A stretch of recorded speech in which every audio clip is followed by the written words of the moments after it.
4 ವರ್ಷದ ಪದವಿ ಹಿಂಪಡೆದ ಸರ್ಕಾರ ಕಲಬುರಗಿ ಜಿಲ್ಲಾ ಮಟ್ಟದ ವಿದ್ಯಾರ್ಥಿಗಳ ಹೋರಾಟದ ವಿಜಯೋತ್ಸವ. ನಮಸ್ಕಾರ ವೀಕ್ಷಕರೇ, ನೀವು ನೋಡ್ತಾ ಇದ್ದೀರಾ ನಿಮ್ಮ ನೆಚ್ಚಿನ ಟಾರ್ಗೆಟ್ ಟ್ರೂತ್. ನಾನು ನಿಮ್ಮ ಎಂಜೆ.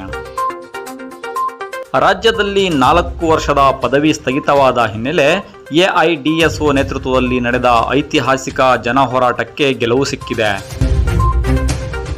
ಈ ವಿಜಯೋತ್ಸವ ಅಂಗವಾಗಿ ಕಲಬುರಗಿಯ ಜಿಲ್ಲಾ ಮಟ್ಟದ ಸಮಾವೇಶವನ್ನು ಕಲಬುರಗಿ ನಗರದ ಕನ್ನಡ ಭವನದಲ್ಲಿ ಹಮ್ಮಿಕೊಳ್ಳಲಾಗಿತ್ತು. ಈ ಕಾರ್ಯಕ್ರಮದಲ್ಲಿ ಜಿಲ್ಲಾ ಖಜಾಂಚಿ ವೆಂಕಟೇಶ್ ದೇವದುರ್ಗ ಪ್ರಾಸ್ತಾವಿಕವಾಗಿ ಮಾತನಾಡಿದರು. ಕಾರ್ಯಕ್ರಮದ ಅಧ್ಯಕ್ಷತೆಯನ್ನ ಎಐಡಿಎಸ್ಒ ಜಿಲ್ಲಾ ಕಾರ್ಯದರ್ಶಿ ತುಳಜರಾಮ ಎನ್ಕೆ ವಹಿಸಿದರು.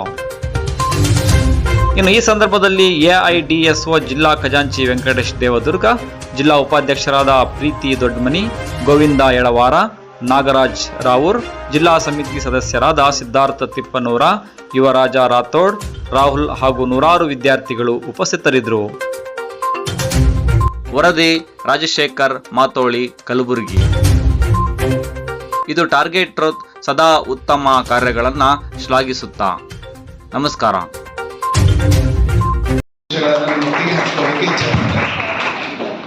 ಮೊದಲನೇದಾಗಿ ಈ NEP ಬಂದಾಗ್ಲೇನೆ ಅದರ ಆಸ್ ಅ ಟೀಚರ್ ಆಗಿ ಹೇಳಬೇಕು ಅಂತಂದ್ರೆ, ಒಬ್ಬ ಶಿಕ್ಷಕನಾಗಿ ಹೇಳಬೇಕು ಅಂತಂದ್ರೆ, ಈ NEP ಬಂದಾಗ್ಲೇ ಅದರ ರೂಪರೇಷೆಗಳನ್ನ ನೋಡಿದಾಗೆ ಒಂದು ರೀತಿಯಲ್ಲಿ ಇದು ಯಾವುದೋ ಸಂಚು, ಯಾವುದೋ ವಿಷ ಬೀಜವನ್ನ ಬಿತ್ತಕ್ಕಂತ ಆಲೋಚನೆಗಳಲ್ಲಿ ತಯಾರಾಗಿರ್ತಕ್ಕಂತ ಒಂದು ಪಟ್ಟಿ ಅಥವಾ ಒಂದು ಬೋಧನೆ ಮಾಡಲಿಕ್ಕೆ ಅಥವಾ ನಮ್ಗೆ ಪಠ್ಯದಲ್ಲಿ ಅದನ್ನ ಬೇರೆ ಬೇರೆ ಆಗಿರ್ತಕ್ಕಂಥ ವಿಷಯಗಳನ್ನ ಬೆರೆಸ್ಲಿಕ್ಕಂತಾನೆ ಆಯೋಜನೆ ಮಾಡಿರ್ತಕ್ಕಂಥ ವ್ಯವಸ್ಥಿತವಾಗಿರ್ತಕ್ಕಂಥ ರೀತಿಯಲ್ಲಿ ಇದನ್ನ ಮಾಡಿದ್ದಾರೆ ಅಂತ ಮೇಲ್ನೋಟಕ್ಕೆ ಅದನ್ನ ನೋಡಿದಾಗ ಪ್ರತಿಯೊಬ್ಬರಿಗೂ ಗೊತ್ತಾಗ್ತದೆ.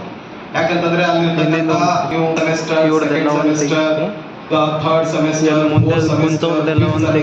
ಸಿಕ್ಸ್ ಸೆಮಿಸ್ಟರ್ ಅದಾದ್ಮೇಲೆ PG UG ಗಳ ಮಧ್ಯೆ ಇರ್ತಕ್ಕಂತಹ ಏನು ಮೊದಲಿನ ಸಿಸ್ಟಮ್ ಏನಿತ್ತು ಆ ಸಿಸ್ಟಮ್ ಅನ್ನ ಕೆತ್ತು ಹಾಕಿ ಅದಕ್ಕೆ ಮತ್ತೆ 4 years ತಂದು 4 years whether it is B.Ed suit ಆಗತ್ತಾ ಅಥವಾ PG ಗೆ ಹೋಗ್ಬೇಕಾದ್ರೆ ಲಾಸ್ಟ್ ಒಂದೇ ವರ್ಷದಲ್ಲಿ PG ಇರಬೇಕು. ಒಂದೇ ವರ್ಷ ಮಾಡಬಹುದು ನೀವು ಯೂನಿವರ್ಸಿಟಿ ಒಳಗಡೆ PG. 1 ವರ್ಷ ಮಾಡ್ಬೇಕು ಅಂತಂದ್ರೆ ಅವರಿಗೆ ಅಲ್ಲಿ ಎಷ್ಟು ಸೀಟ್ಗಳು ಕಾಯ್ದಿರಿಸ್ಲಿಕ್ಕೆ ಆಗ್ತದ. ಈ ಎಲ್ಲಾ ಗೊಂದಲಗಳು ಅಂದ್ರೆ ಸುಮಾರು ಗೊಂದಲಗಳಿದ್ವು ಇದರಲ್ಲಿ. ಹೇಳ್ಬೇಕು ಅಂತ ಅಂದ್ರೆ ಕೆಲವೊಮ್ಮೆ ಅನಿಸ್ತಿತ್ತು ನನಗೆ ಅಂತಂದ್ರೆ ಕೆಲವೊಂದು ವಿಷಯಗಳಂತೂ ಇವತ್ತು ನಿಮ್ ಎದುರು ಹೇಳ್ಬೇಕು ಅಂತಂದ್ರೆ ಇದುವರೆಗೂ ಈಗ ಯಾರು NEP ಯಲ್ಲಿ ಓದಿದ್ದಾರೆ ನಮ್ಮ ಸ್ಟೂಡೆಂಟ್ಸ್ ಗಳ ಕಾಲೇಜ್ ನಲ್ಲಿ ಯಾರೊಬ್ಬರಿಗೂ ಇವತ್ತಿನ ತನಕನೂ ಗುಲ್ಬರ್ಗಾ ವಿಶ್ವವಿದ್ಯಾಲಯದಿಂದ ಮಾರ್ಕ್ಸ್ ಕಾರ್ಡ್ ಗಳನ್ನ ಕೊಡ್ಲಿಕ್ಕೆ ಸಾಧ್ಯ ಆಗಿಲ್ಲ ಅಂತ ಒಂದು ಗೊಂದಲದ ವಾತಾವರಣದಾಗ ಇವತ್ತು ನನಗನ್ಸ್ಬಿಟ್ಟು ಯಾರಿಗೂ ಮಾರ್ಕ್ಸ್ ಕಾರ್ಡ್ ಕ್ಲಿಯರ್ ಇಲ್ಲ. ನಾನು ಸುಮಾರು ರಿಜಿಸ್ಟರ್ ಕೂಡ VC ಅವ್ರು ಕೂಡ ಮೊನ್ನೆ ಪ್ರಾಂಶುಪಾಲರ ಮೀಟಿಂಗ್ ಅಲ್ಲೂ ಕೂಡ ನಾನು 3-4 ಸಾರಿ ದನಿ ಎತ್ತಿ ಹೇಳಿದ್ದೀನಿ ಅವರಿಗೆ, ಇದು ಸರಿಯಲ್ಲ. ವಿದ್ಯಾರ್ಥಿಗಳು ಒಂದು ದಾರಿ ಹೋರಾಟಕ್ಕೆ ನಿಂತರು ಅಂದ್ರೆ ಮುಂದಿನ ವರ್ಷದ ಭವಿಷ್ಯ ಒಂದು ಅತಂತ್ರ ಅದ. ಹಾಗಾಗಿ ನೀವು ಏನಾದ್ರೂ ಅದ್ರ ಬಗ್ಗೆ ಕೈಗೊಳ್ಬೇಕು ಕ್ರಮ ಅಂತ ನಾನು 3-4 ಸಾರಿ ಒತ್ತಾಯ ಕೂಡ ಮಾಡಿದ್ದೀನಿ VC ಅವರಿಗೆ ಮತ್ತೆ ರಿಜಿಸ್ಟರ್ ಅವರಿಗೆ. ಅದು ಹೆಂಗ್ ಯಾವ ರೀತಿ ಅಂತ ಅನ್ಕೊಂಡ್ರೆ, ಈಗ ನೀವು ಫಸ್ಟ್ ಸೆಮಿಸ್ಟರ್ ನಿಂದ 5th ಸೆಮಿಸ್ಟರ್ ಅಲ್ಲಿ ಯಾವ್ದಾದ್ರೂ ಒಂದು ಸೆಮಿಸ್ಟರ್ ಅಲ್ಲಿ ನೀವು ಫೇಲ್ ಆಗಿದ್ರಿ ಅಂತ ಅನ್ಕೊಳ್ಳಿ, ಯಾವುದೋ ಒಂದು ಸಬ್ಜೆಕ್ಟ್ ಅಥವಾ 2 ಸಬ್ಜೆಕ್ಟ್, ಇಲ್ಲೂವರೆಗೂ ಆ ರಿಪೀಟರ್ ಎಕ್ಸಾಮಿನೇಷನ್ ನಡೆಸಿಲ್ಲ. ಅಂದ್ಮೇಲೆ ನೀವು 6th ಸೆಮಿಸ್ಟರ್ ಪಾಸ್ ಆದ್ಮೇಲೆ ಡಿಗ್ರಿ ಫೇಲ್ ಆಗಿರ್ತೀವಿ. ನೀವು 6th ಸೆಮಿಸ್ಟರ್ ತನಕ ಓದಿರ್ತೀವಿ, ಯಾವುದೋ ಒಂದು ಸೆಮಿಸ್ಟರ್ ಅಲ್ಲಿ ಪಾಸ್ ಆಗಿಲ್ಲ ಅಥವಾ ಯಾವುದೋ ಒಂದು ಸಬ್ಜೆಕ್ಟ್ ಅಲ್ಲಿ ಪಾಸ್ ಆಗಿಲ್ಲ ಅನ್ನೋ ಕಾರಣಕ್ಕೆ ನೀವು ಡಿಗ್ರಿ ಫೇಲ್ ಆದಂಗೆ. ಆಮೇಲೆ ಮುಂದೆ PG ಹೋಗುವಾಗ ಆಗಲ್ಲ.